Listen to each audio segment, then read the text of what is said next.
संजय मयूख जी, पंडित के शर्मा जी, सभी पत्रकार मित्रों नमस्कार, अभिनंदन। मित्रों, आज छत्तीसगढ़ के एक बहुत ही भयंकर शराब में लूट के विषय को आपके सामने रखने के लिए मैं उपस्थित हुआ हूं पार्टी के राष्ट्रीय मंच से, क्योंकि ये सारा मामला 2161 करोड़ के घोटाले का है, जो राज्य के कोष में जाना चाहिए था, जिसको लूट लिया गया। आई रिपीट, कल प्रोसिक्यूशन कंप्लेंट फाइल किया गया है 4 जुलाई 2023 को, जिसमें डॉक्यूमेंट के साथ 1300 पेजेस के साथ पूरे विषय को विस्तार से रखा गया है कि छत्तीसगढ़ में जो एक्साइज में लिकर सेल होती है, बिक्री होती है शराब की, जिस पर प्रदेश को ड्यूटी मिलती है, उसको एक सिंडिकेट बना के किस तरह से 2161 करोड़ की लूट हुई है, जो सरकार को आनी चाहिए थी। और कैसे ये सिंडिकेट चलता है। वहां 800 शराब की दुकानें हैं, सारा कुछ राज्य के द्वारा कंट्रोल होता है, प्राइवेट को जगह नहीं होती है। उसमें कितनी षड्यंत्र करके इस लूट को अंजाम दिया गया, जिसका एक बड़ा हिस्सा इस लूट का वहां के राजनीतिक लोगों के पास जाता था, जो सत्तासीन है। तो पहले तो ये विषय रेड वगैरह हुआ था, लेकिन आज जब इन्वेस्टिगेशन करके कल एक व्यापक कॉम्प्लेन कोर्ट के सामने फाइल कर दिया गया, तो ये विषय इतना गंभीर है कि इसको बताना जरूरी था। शराब के माध्यम से इलीगल कमाई आजकल विपक्षी सरकारों का एक बहुत ही महत्वपूर्ण औजार बन गया है। Illegal recovery of money through illegal sale of liquor has become a hallmark of oppositions लूट अभियान। एक उप मुख्यमंत्री दिल्ली में जेल में है, आपको पता है। उनका बेल बार बार रिजेक्ट होता है। नैतिकता की दुहाई देने वाली सरकार के उप मुख्यमंत्री जेल में हैं, और जहां तक मेरी जानकारी है उनका 4 बार बेल रिजेक्ट हो चुका है, और जो बाकी सहयोगी थे उनका भी हो गया है। आज छत्तीसगढ़ जो कांग्रेस की सरकार है, उसके बारे में हम आपको विस्तार से बताना चाहते हैं। आपको जानकारी हम दे दें कि वहां पर शराब बेचने वालों के 800 आउटलेट हैं, और ये सब सरकार के द्वारा ही चलते हैं। वहां कोई प्राइवेट प्लेयर अलाउड नहीं है, और डिस्टिलरी होती है, उसको देते हैं जहां से शराब वहां आती है। और चूंकि सरकार के द्वारा ही बिकता है, तो पूरा उसका अकाउंट होता है, और जो भी ड्यूटी लगती है, एक्साइज ड्यूटी, वो सरकार के कोष में जाती है। अब इन 800 आउटलेट से किस तरह से गलत तरीके से पैसा कमाना है, और सरकार को चूना लगाना है, और नेताओं की जेब गरम करनी है, यह है पूरी कहानी। इसमें एक सज्जन है, मास्टरमाइंड है अनवर धेबर। अनवर धेबर मास्टरमाइंड है। और ये कौन है? ये कांग्रेस नेता और रायपुर के मेयर एजाज ढेबर के भाई हैं। एजाज ढेबर कौन है? मुख्यमंत्री बघेल के बहुत ही करीबी हैं। तो रिश्ता की शुरुआत ऐसे है कि मास्टरमाइंड है श्रीमान अनवर धेबर, वो छोटे भाई हैं एजाज ढेबर के, जो रायपुर के मेयर हैं और भूपेश बघेल के बहुत ही क्लोज हैं। अब ये 2019 से 2023 के बीच में ये इलीगल पैसा जो जनरेट किया 2061 करोड़ का, इसमें सिंडिकेट अपना शेयर रखता है, और बाकी लोग पॉलिटिकल सिस्टम में उसको पे बैक कर दिया जाता है। आपकी जानकारी के लिए कि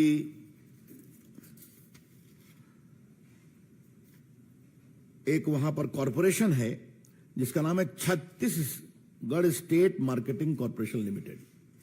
पूरे शराब का मैनेजमेंट, उसकी मॉनिटरिंग, उसकी बिक्री की मॉनिटरिंग वही करते थे। और इसका सिस्टम बड़ा ही क्लियर था कि वहां एक पदाधिकारी थे, बाकी कुछ आईएएस ऑफिसर्स थे और बाकी अनवर ढेबर थे और उनका ग्रुप था। इन्होंने कैसे काम किया? 800 जो आउटलेट थे वो सब जगह अपने लोगों को पोस्ट कर दिया, आउटसोर्स कर करके। रिकवरी करना, अकाउंट रखना, बाकी सब। और चूंकि इस कॉरपोरेशन के माध्यम से होता था तो वो काम चलता था।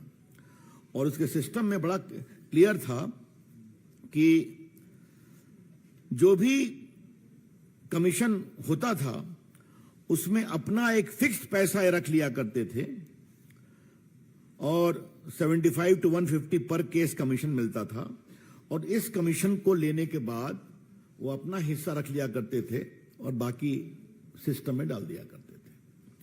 और दूसरी और सबसे महत्वपूर्ण बात हुई, ये आपको जानना जरूरी है, कि डुप्लीकेट होलोग्राम बनाया गया।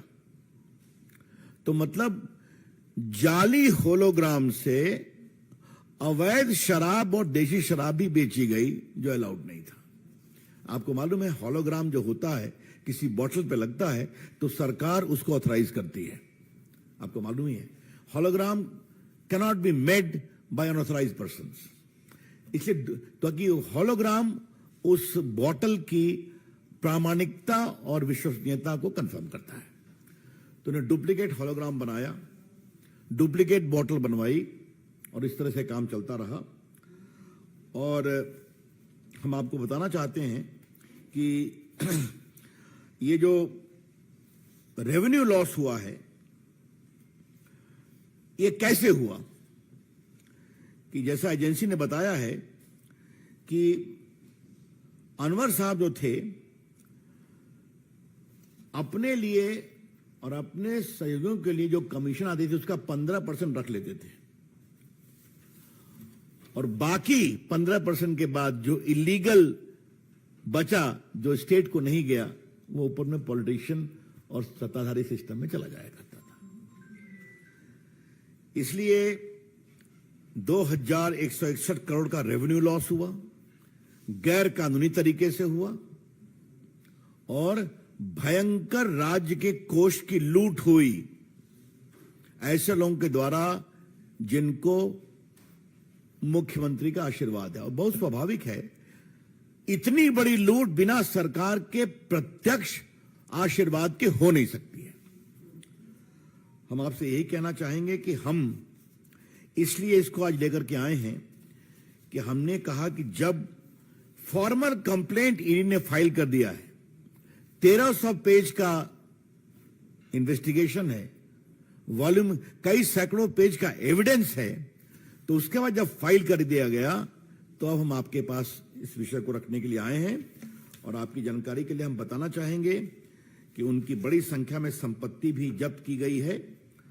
उनका 121.87 करोड़ के अनवर ढेबर, अरुणपति त्रिपाठी जो कॉरपोरेशन के हैं और अनिल तुतेजा हैं उनके सहयोगी, इनकी 119 इमूवेबल एसेट 121 करोड़ की जो थी उसको जब्त किया गया है। और ये भी मालूम हुआ कि अनवर ढेबर के नाम से 53 एकड़ जमीन नया रायपुर में है, भिलाई में है, मुंबई में है। तो ये सब चीजें रिकॉर्ड पर है। तो मैंने सुना कि ढेबर जी, ये भूपेश बघेल जी ने गंगा में लेकर के शपथ खाई थी गंगा जल से कि मैं भ्रष्टाचार नहीं होने दूंगा। आज भ्रष्टाचार की कहानी है, हम आपको एक नोट भी भेज देंगे। बीजेपी की ओर से हम डिमांड करते हैं कि इस मामले का जवाब दिया जाए और जिस तरह से कांग्रेस के लिए कुछ सरकारें एटीएम का काम करती हैं, उसमें वर्तमान छत्तीसगढ़ की सरकार पहला एटीएम है। और अब यह स्पष्ट हो गया कि उनको और दूसरे जो सज्जन हैं जिनको उप मुख्यमंत्री बनाया गया था, दोनों में 2.5 साल का बंटवारा हुआ था, अगर याद होगा पुराने लोगों को। अब वो क्यों नहीं हुआ, अब समझ में आ गया कि एटीएम इतना इंपॉर्टेंट था और एटीएम चलता था इलीगल तरीके से, राज्य के कोष से ड्यूटी को चुरा कर करके। इसलिए पूरा मामला इतना बड़ा आया है। ये बहुत ही गंभीर मामला है। सरकार, हम बीजेपी की ओर से इसकी पूरी भर्त्सना करते हैं और कांग्रेस के पूरे सरकार में जिस तरह का भ्रष्टाचार होता है ये उसी का प्रमाण है, ये हम कहना चाहते हैं। और फिर मैं अंतिम बात यही कहूंगा, चाहे वो कांग्रेस की सरकार है या आम आदमी पार्टी की सरकार है, शराब के माध्यम से गलत काम करना और रेवेन्यू जनरेट करना ये एक नया मॉडल है, ये हम आपसे कहना चाहेंगे। एक शुचिता और नैतिकता की बात करने वाले उप मुख्यमंत्री जेल में हैं, 4 बार से उनको बेल नहीं मिल रहा हाई कोर्ट तक में। और आगे आगे देखिए होता क्या, जो छत्तीसगढ़ में होने वाला है। अंतर बहुत बड़ा क्या है भाजपा में और बाकी में, हमारा संकल्प है गरीब कल्याण, और हम 9 साल का हिसाब भी देते हैं कि डायरेक्ट बेनिफिट ट्रांसफर से लगभग 28 लाख करोड़ रुपए 48 करोड़ गरीबों के बैंक अकाउंट में गए और 3 लाख करोड़ बचाए गए। ये हम बार बार चर्चा करते हैं। डिजिटल इंडिया के माध्यम से देश क्या बदला है, कितना करप्शन रुका है, और एक तरफ सिर्फ लूट है। जैसे भी हो गरीबों को लूटना, बाकी लूटना और टैक्स पेयर्स को लूटना। ये टैक्स अगर 2000 करोड़ आया होता छत्तीसगढ़ सरकार में तो गरीबों के लिए काम होता ही नहीं होता। बार बार ये हल्ला करते हैं कि भारत सरकार की ओर से हमें उचित सहयोग नहीं मिलता, फंड नहीं मिलता। ये सारे अपोजिशन पार्टीज का एक हल्ला चलता है आजकल, देखते होंगे। वो एक अलग कहानी है, कभी चर्चा हम लोग करेंगे कि आप अपने फंड के उपयोग का सर्टिफिकेट नहीं देंगे तो आपको अलग किस्त कहां से मिलेगी। एक तरफ फंड नहीं होने का रोना रोना और दूसरी तरफ 2161 करोड़ की लूट करना, ये है इनके पैमाने। धन्यवाद मित्रों, that's all from my side. इससे संदर्भित जो भी प्रश्न है सादर आमंत्रित है।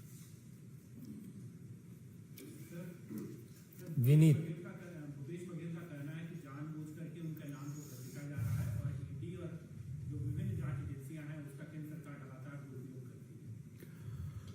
मैं एक ही बात कहूंगा, 4 जुलाई यानी कल या एक दिन पहले कोर्ट में कंप्लेन हुआ है ना, 1300 पेज की इन्वेस्टिगेशन गवाही और डॉक्यूमेंट्स है ना, उनको उनका जवाब न देना चाहिए कि किस तरीके से ये पूरा मामला हुआ है, किस तरह से tax payer state excise duty लूटा गया है, इसका जवाब देना है ना। बाकी तो वो करते ही रहते हैं, बोले, लेकिन फैक्ट क्या है इसका जवाब देना पड़ेगा ना उनको। पुनः मैं आग्रह करूंगा, इससे संदर्भित जो भी प्रश्न है आमंत्रित है।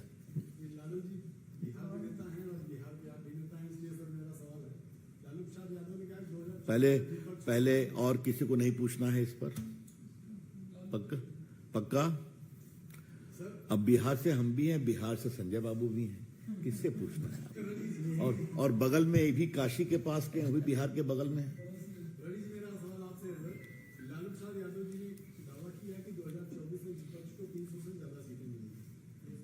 देखिए ऐसा है, कोई नई बात लालू जी नहीं कह रहे हैं। 14 में भी कहा कि मैं मोदी की हवा को रोक दूंगा, क्या हुआ आपने देखा। 19 में भी पूरा उन्होंने ट्वीट किया, उस समय शायद जेल में थे, कि मोदी जी की हवा रुकेगी, क्या हुआ आपने देखा। और अभी 24 में भी देश देख रहा है क्या होगा। हाँ, एक बात में, चूंकि लालू जी ने बड़ा ताल ठोक के कहा है, तो बस मैं एक ही प्रश्न लेके और कोई उत्तर इस पर प्रश्न नहीं लूंगा कि लालू जी, मैंने सवाल किया था, पटना की बैठक हुई थी तो पटना से मैंने कहा था कि 24 के लिए जो बारात सज रही है उसका दूल्हा कौन है।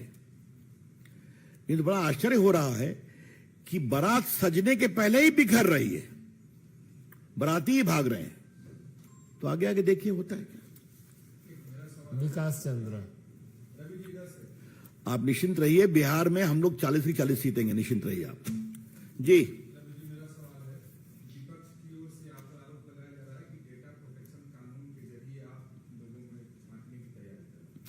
उस पर काफी विस्तार से बात करेंगे, छोड़ दीजिए आप।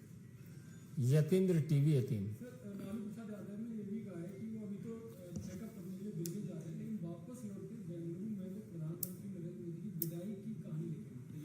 लालू जी अच्छा चेकअप कराएं, स्वस्थ हो जाएं, उनका ऑपरेशन हुआ है, मेरी शुभकामना है।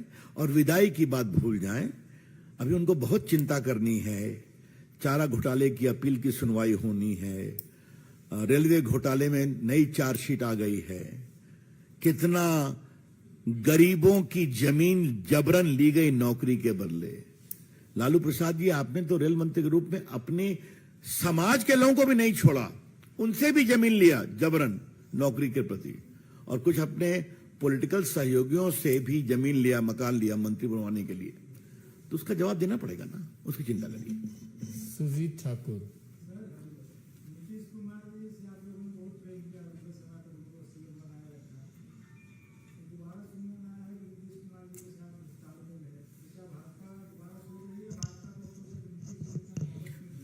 मेरे ख्याल में हमारे राष्ट्रीय नेता आदरणीय गृह मंत्री जी ने बिहार की अपनी 3-4 यात्राओं में साफ घोषणा कर दी है कि नीतीश कुमार के दरवाजे बंद हैं।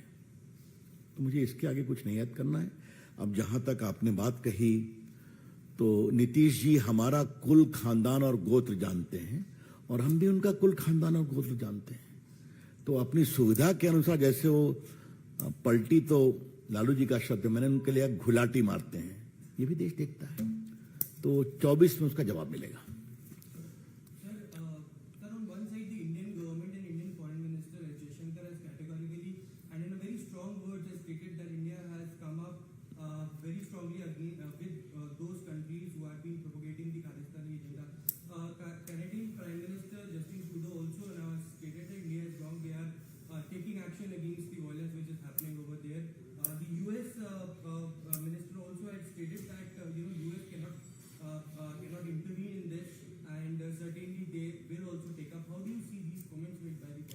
Well, as far as whenever we speak from the party forum, in terms of foreign policy, we always only support and reinforce the comment of the External Affairs Minister and the official spokesperson. They have already spoken in a very hard tone. We are deeply concerned that people associated with Khalistani, what I should say, commitment, should not break peace, create mayhem, and the governments are under a responsibility to rein them in. Kamlesh ji.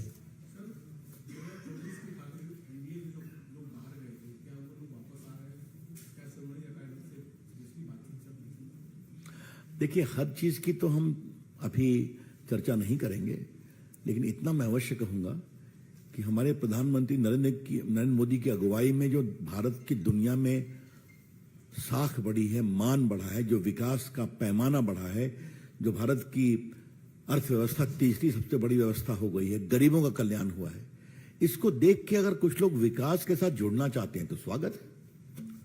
अंबुज, अंतिम प्रश्न।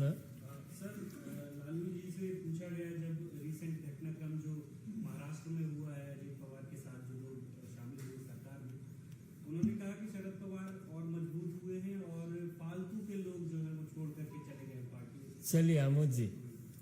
Sir, Bengal में पंचायत चुनाव में जो कर्मी लगे हैं, वो जो डेली अलाउंस जा रहा है, तो उसमें बंगाल की जो सरकार है वो फंड डाइवर्जन करके मिड डे मील का पैसा उसमें दे रही है, और उनको जो मैसेज आ रहा है वो ये आ रहा है कि मिड डे मील से आपको पैसा जा रहा है। ये वही बंगाल सरकार है जो भारत सरकार के ऊपर फंड नहीं देने का आरोप लगाती है, और जो मिड डे मील का पैसा जाता है उसको अपने कर्मचारियों को तनख्वाह के लिए देती है। तो ये तो उनकी वित्तीय मैनेजमेंट कितना गड़बड़ है इसका संकेत है। हाँ, बिल्कुल। ठाकुर रविंद्र सिंह, अंतिम प्रश्न। सर, बीजेपी के सीनियर लीडर हैं, आपके सामने ही 3 विचारधारा रही, आप लोग मुद्दे रहे हैं, श्री राम मंदिर 370, और आप जब मंत्री थे तब काम हुआ, अब एक universal civil code, uniform civil code, आपको लगता है कि ये जल्द से जल्द पूरा हो जाएगा? बीजेपी के कार्यकर्ताओं को ये तमन्ना है मोदी सरकार जल्द से कुछ चीजों के लिए आपको वेट करना चाहिए। ये हमारे मैनिफेस्टो का पार्ट है, तो उसकी एक प्रक्रिया चल रही है, उस प्रक्रिया की प्रतीक्षा करिए। बहुत बहुत धन्यवाद। धन्यवाद।